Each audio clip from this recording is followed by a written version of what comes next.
highest thing on the list because kids or younger people can't afford just basic things. It's not enough to just say, okay, if you think about your house note or rent, mortgage, gas, taxes, all these things that you have to to survive. But then on the other side, you want to do stuff fun too. You want to be able to go to the movies, hang with your friends. That's cut out because you have to do basic necessities, things that you have to do. You have to pay your light bill every month. You have to have gas to go to work. You have to have a car.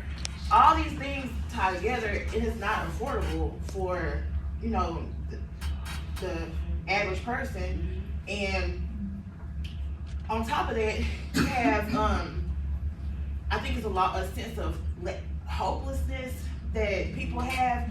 I know for me, I disconnect a lot because I don't see a way to fix it. And the problem is bigger than I can understand. And I know it's a deeper issue. I think that we have a problem listening and understanding people, taking feedback and understanding. Like, I hear some of my cousins talking and they might tell me, I can't afford to buy a house. And I'm thinking in my head, well, if you do this, this, and this, you can. But then when you start looking at the deeper issue, you really can't. You can't. And I think that we need to, as a country, be open to change how we talk to younger people and understand where they're coming from. Raise minimum wage is a big thing too. It was something else I had on here. Groceries, and I know that, and housing, affordable housing. These companies are buying up houses and then charging rent that's $1,700 for a 2-bedroom house in the south side of Dallas is crazy. But it's owned by a private company. So I think things like that, like putting, well, that's some of the issues that I feel like you're facing. I am Lorna Witten. So really what we're facing is kind of the hierarchy of needs. If people aren't safe, if they don't have homes, if they don't have nutrition, if they don't care about the ideology of things. And so as someone, I think you opened it up, that like there's the issue of water. Their water wars are coming. They're already here. The fact that there's data centers coming into the area that consume billions of gallons of water, and then not to mention the sociological and environmental implications of those centers where the land around it is completely devalued, the water is no longer usable, and the people are miserable around them. From there, it kind of goes into messaging, as Mr. Gill mentioned. Like, that Republicans have an extremely consistent knee-jerk reaction messages that I don't really see the Democrats do. So, like say Beto O'Rourke, he had an amazing campaign up until he said, "Oh yeah, we're going for your AR-15 or AK." And like when he said that, I was infuriated because that he crucified himself on a moral high ground with that. People can't. Especially with Texas, with the mythology of Texas, of being able to stand your ground, protect your family, hunt for your own resources. You can't go against guns and the culture and expect to actually achieve anything. You have to, yeah. Anyway, basically that, and then go kind of moving on from that. If you focus on gun rights, and you run on that, then as horrifying as the gun deaths are, how much more horrifying are all the deaths from the lack of nutrition, the lack of healthcare, the lack of mental health providers, and just the sociological frameworks that help keep people safe and functioning. And I think there's something else about that, but anyway, that's the crux of the issue. Let me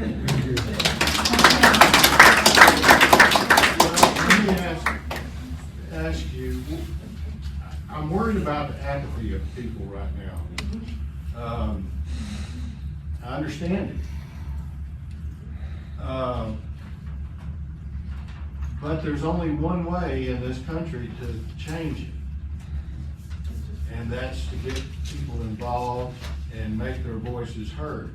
Because when we do stand up and we make our voices heard, it is heard. You see what happened up in Minnesota with the Trump's little SS army that he's sending up there. The people stood up and said no, and he backed down. So it can work. But that's after 2 people got killed. Yeah. That's true. That's state-sanctioned violence. That's true. So let me say this. I think a lot of times what happens with young people, and excuse me, because I know we're pressed for time, what happens is we try to shame people into voting. We'll shame people into, well, you need to go stand out there, or in the black community, our forefathers, they fought for that. You cannot shame somebody into voting. It takes constant communication, right, constant conversations, and I'm going to give an example. You can have all the things posted on Facebook. You can have all the things posted on wherever. People need at least 7 times, statistics show, 7 reminders before they do something. Mm-hmm. So are we running ads in the community? Do we have, they have targeted ads. Do we know how to run targeted ads? Do we know how to target a certain, that data that you have, what are you doing with the data? Because data is more important than anything, ask Elon Musk. If you think that data is more important than oil, so what are we doing with the data that we have? How are we converting that data? And so it's not enough just to say we have this on the Facebook page. Are we running radio ads? Are we putting things in the newspaper? They got Turning Point USA in almost every high school. What major donors can we message in or have backing us? It's not enough to just say it's there. Do we have a CRM running systems behind? You see what I'm saying? Do we have a Substack? Are we doing all these things? Because it's going to take all of that. And I know they take money. It's going to take every force to fight the power. That's and I can answer that, and I think Jennifer can that. And that's happening right now. It's happening for the first time in years. For the first time ever. We actually have a CRM. We actually have a CRM for this election cycle. For the first time ever. The Democratic Party, before we had the new chair, was in so far debt. We were, without giving exact numbers, it was $500,000 plus that we didn't even know existed of debt. It was kept from the State Democratic Executive Committee. It was kept from the officers by one of the employees even. And as Chairman Scudder started finding this out and started going back to our corporate donors that we had lost years ago, prior to Trump.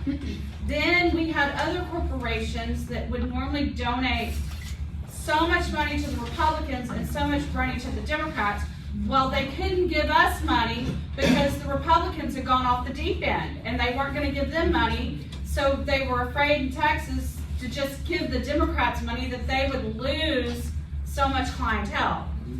And so this is what I was talking about earlier. It's not just like powered by the people. We're getting corporations back. This $30 million to go into Texas Together, it's from corporations. We received a check from Verizon for $80,000 that wasn't even asked for. They saw one of Kendall's interviews on a major news outlet, national, and put an $80,000 check in the mail. And I think that's a really important point, is that, imperfect allies. You don't have to agree on every single thing to go for the basic human necessities and rights. Do you wanna ask us the rest of those little questions really quick? I'm sorry. I know we're Oh, sorry. going through time. I mean, and we kind of addressed some of this stuff as well. One thing I wanted to mention on the most important issues, I think another one that I don't know how much we mentioned was like the government corruption that we're seeing with Trump coin, Melania coin, the acquisition of Intel shares. Epstein cover up, I know someone mentioned that. They pardoned all the J6 insurrectionists. They got a Qatari jet recently. I know that was given to them for no reason. So yeah, a bunch of stuff like that. And then the next question was, how would you guys solve those issues that you identified in the first question? I can only speak for myself. Yeah. How would I solve them? But I can only solve them on a personal level because it is overwhelming to think of it as a whole on how to solve the whole problem. But for me personally, me and Chris moved from Pittsburgh, Pennsylvania, where there are Democrats and Republicans all over the place, and boy howdy do we all get along. And then when we moved down to Henderson, I was, excuse my language, scared shitless because I'm from here. A lot of people know me, but I don't know them for the 20 years that I left. So I'm coming back as a proud Democrat, and I'm terrified to say so. It took a couple years for me to finally say, I'm so sick and tired of hiding how I feel. And coming to this room and speaking and talking and saying how we all feel is wonderful. It's wonderful that we're all sitting here. But when you leave this room, we can't be scared anymore. I bought a Tallarico sign. We put it in our yard, and honestly, I did not put a Harris sign in my yard because we have a lot of windows in our house, and I was really afraid someone would put a brick through our window. And this go around, we stuck the Tallarico sign in our yard. I took a picture of it. I posted it online. Shockingly enough, we got a ton of response on Facebook from not just Henderson, but for a lot of other cities in Russ County, and it took me completely by surprise. So it made me feel a little bit more confident standing up for me being a Democrat. And I've talked to a lot of people in town, and I've actually made friends with a Republican. I don't know if I should say her name. You all know who she is. And she and I talk a lot about what we agree on instead of what we disagree on. And I secretly sometimes say, I know you're a Democrat. Like, I secretly think you are, because we agree on so much more than we disagree on. So, getting out of your shell, getting out of your bubble, and not being so scared, and standing up for what you believe in with talking to your neighbor, because you never know what your neighbor might think or feel on certain situations. So, I'm proud. yeah. Hey, can I ask you a question? Sure. Why are you afraid to come out of the closet? I'm not anymore. I just said I wasn't. I was before. What Because was your- Republicans are not nice. what was They're your not very basic nice to fear? Democrats. What sorry? was your fear? What is my fear? What was your fear?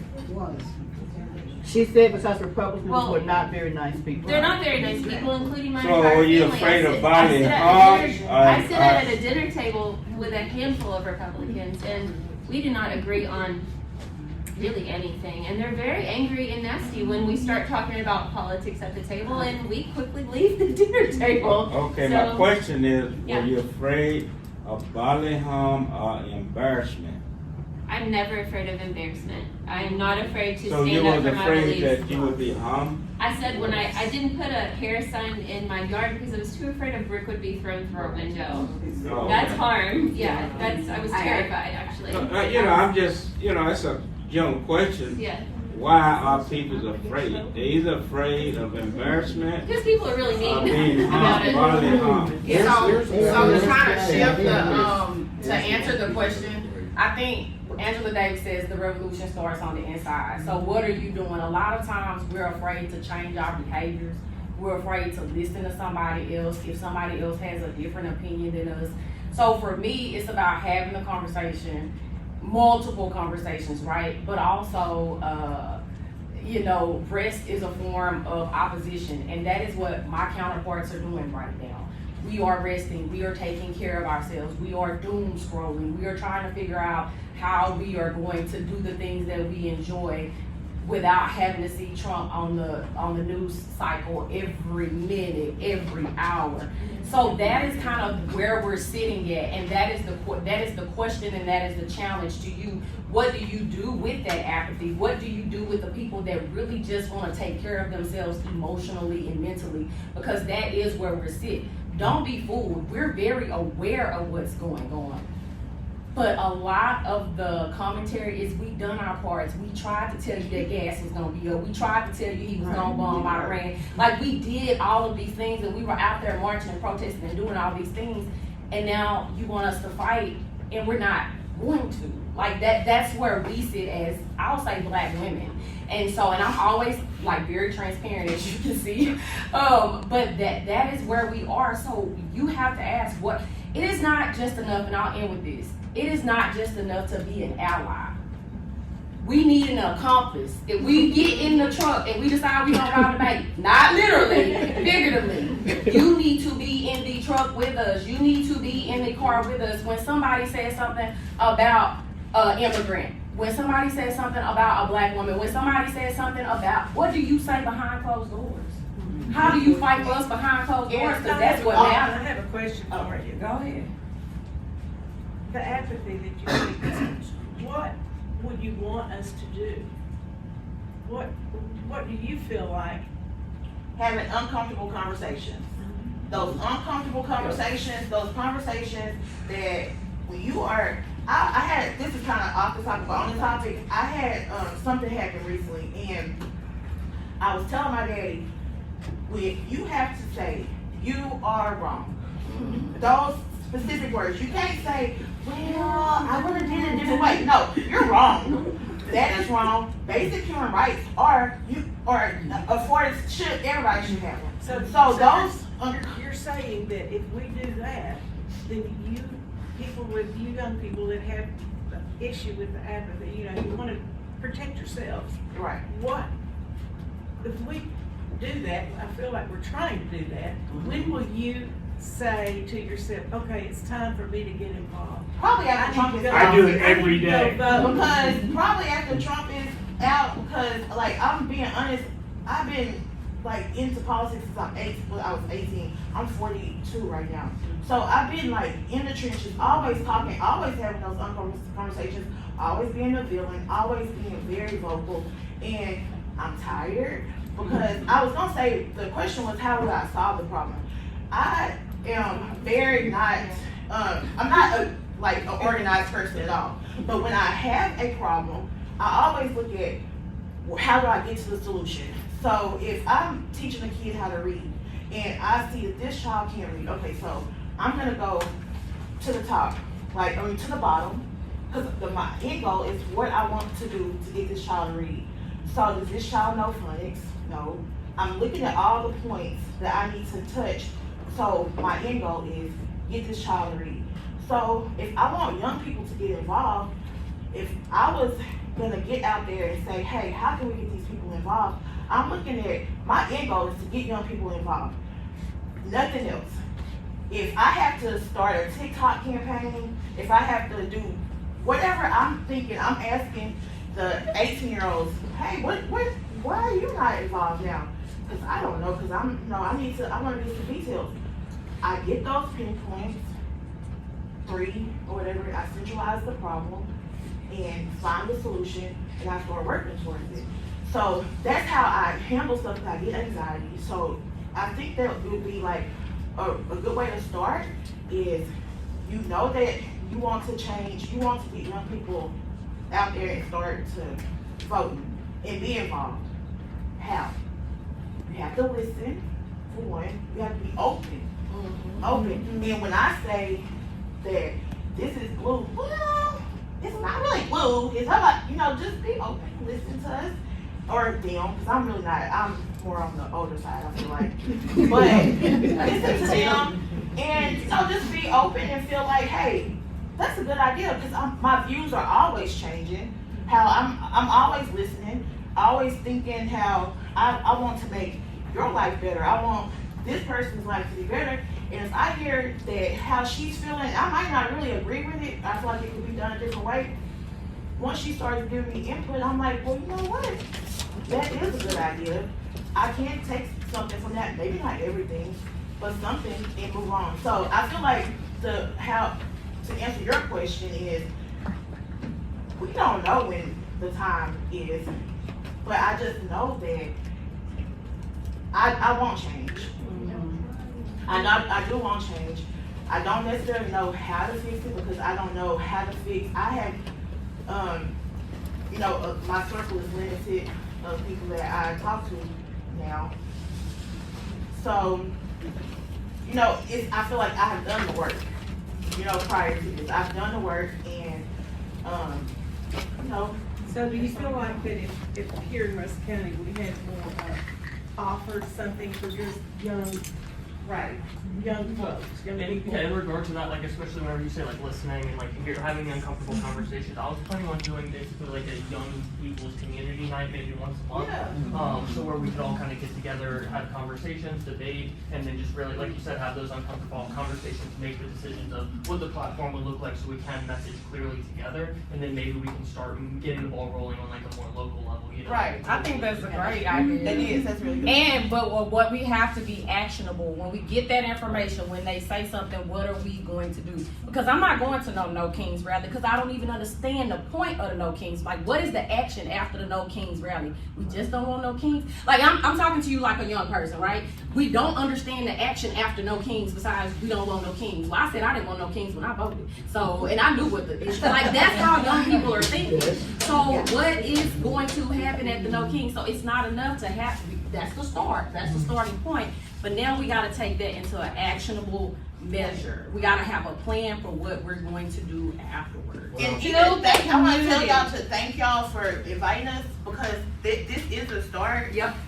Because if that's your plan to get younger people involved and to vote, the end goal, this right here, how we're having these conversations is very important. And asking questions is that's very important. So I do thank y'all for having us here. I will say, what is younger? Yes, please. Hold on. Because I am not in the younger crowd, that's the problem. Okay, so, wait, I'm gonna stand up for this, because this is important, listening to y'all. I'm in my 40s. Who would think that I'm in my 40s and standing up and saying what I'm saying? I have two 25-year-old daughters. One's biological, one's adopted. One of them has 2 children. I've had a voice my whole life. My first protest was in elementary school when the kids that were in ISS or detention didn't get the same lunch that the other kids were getting, even though they were paying for it. So I've always been not afraid. I've always been not afraid. In order to get young people out, because I've asked my 25-year-olds, because one of them is very vocal like me and the other one's like, And the thing is, my 25-year-old that was vocal said, first off, you gotta listen to us. The county that I grew up in, and I'm not gonna say which one, but it's here in East Texas, dismissed me my whole life. I started a Young Democrats at Robert E. Lee High School with 3 people. I joined the club while I was still 15. I made it to 30, and I had no respect from that same group of people because they still saw me as a youngin', and that I didn't know what I was talking about, and that even though I had a voice, I didn't need to use it, the elders needed to use it. Have y'all not seen that too? I'm like asking y'all. Yes, ma'am. And so you've got to listen. I shouldn't have to yell. I should be able to just have a one-on-one conversation and not be talked down to. I should be able to look you in the eye and you look me in the eye and have this conversation. My daughter said the only way you're gonna get young people to vote is to say, are you still living under your parents' roof? If they say no, say, why not? Most of the time it's gonna be, I didn't like the rules I was having to live under. I am an independent person and I wanted to live life my way. Guess what? You're not voting. Your parents are still making the rules that you live under. If they still live under their parents' roof, are you happy with the rules they made? Well, normally there's something that they don't like, but they can't afford to move out of their parents' house because of the cost, like they've mentioned. So they still don't like the rules they're having to live under. Well, your parents are still making the rules you're gonna live under as an adult. Because they're voting for who's making those rules that are gonna govern you for your whole life. It's easier to go forward, progress, than it is to go backwards and then progress again. Us women are seeing that right now. Us women are seeing it. Okay. Sorry, I'll shut up. So the way that I've been able to make the most change in my local community is by, or I might be skipping ahead, but anyway, is by just kind of slow meandering conversations. Especially asking questions. When I ask questions about what people's deepest desires are, they answer according to liberal ideology generally, even if they're diehard Republicans. And so I've lived in this. On my dad's side, I'm a 7th generation farmer. On my mom's side, I'm a 1st generation Mexican immigrant. And so I've had, especially, it's always confused me, the Latinos going for Republican politicians, because they are so against what they actually want. But somehow the Republicans have managed to place themselves as the paragons of morality somehow. And even though, as we've seen, they are incredibly immoral in top to bottom in pretty much every aspect.